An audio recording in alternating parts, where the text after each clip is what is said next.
Hi there, beautiful people of the internet. This video is for you if you are wondering where the motion design industry is going to. Where the hell are we all going to? I've got 5 reasons in this video that I want to show you why you want to learn Rive in 2026. And this is actually quite exciting. I believe that Rive is going to be the new tool of the future.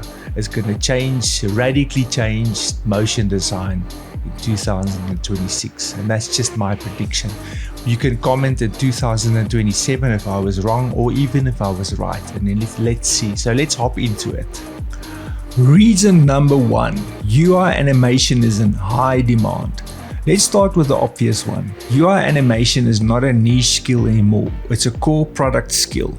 Every digital product today competes on experience. Apps, SaaS platforms, dashboards, onboarding flows, and micro interactions. Static UI isn't enough. Companies want clearer feedback, better engagement, smoother transitions, and interactions that feel alive. That is why UI motion designers, product animators, and interactive designers consistently show up in high demand design roles. If you can animate meaningful interaction, not just pretty loops, you'll instantly stand out, and that is exactly where Rive lives. Reason number 2, big brands are already using Rive. Rive isn't just up and coming, it's already in production at scale. Spotify uses Rive for Spotify Wrapped, not for a video but for interactive data-driven UI animation used by millions of viewers. Duolingo uses Rive for character animation, UI feedback, and expressive motion tied directly to user action. That's a very important shift.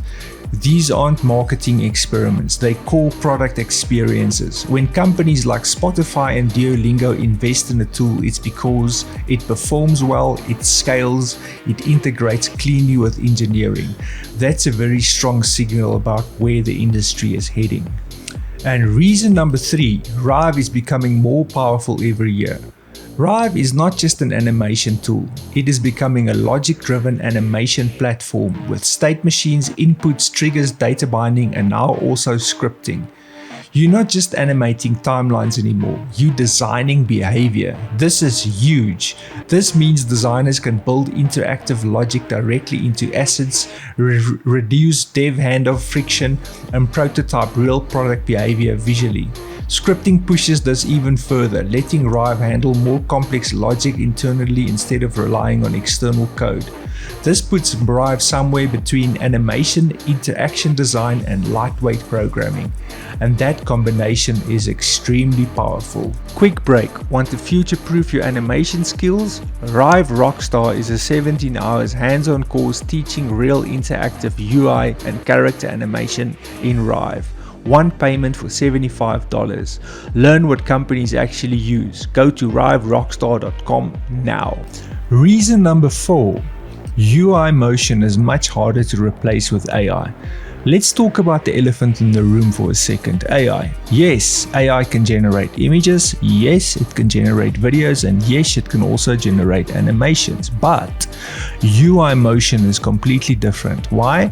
Because UI animation is context dependent, tied to user intent, and constrained by usability and driven by product logic. A hovered state, a loading animation, an error animation, a success confirmation. These aren't just visuals, they're decisions. AI struggles with interaction intent, edge cases, UX trade-offs, and systems thinking. If your skill is making interfaces feel intuitive through motion, you're far more AI resilient than someone producing generic content. Rive strengthens that position because it embeds logic directly into design. Finally, reason number 5. Rive is simply better than its competitors. Let's say it plainly. Rive is not just a Lottie replacement, it's a better paradigm, and here's why. Rive has native interactivity, so there's no hacks, no external libraries, no bolted-on logic. Rive files are smaller and faster, binary format instead of JSON payloads. Rive animations are responsive by design. One asset adapts across screen sizes and layouts, and also Rive runs everywhere. Web, iOS, Android, Flutter, Unity, same asset, same behavior. Lottie is great for exporting simple After Effects animations, but Rive is built for living interfaces, and modern products need living interfaces. So if you're looking at 2026 and wondering where should I invest my time, which skills still matter, and how do I stay relevant as a motion designer, Rive is one of the clearest answers I can give you. It sits at the intersection of motion design, UI UX, product thinking, and engineering logic. And that intersection is where the future is forming.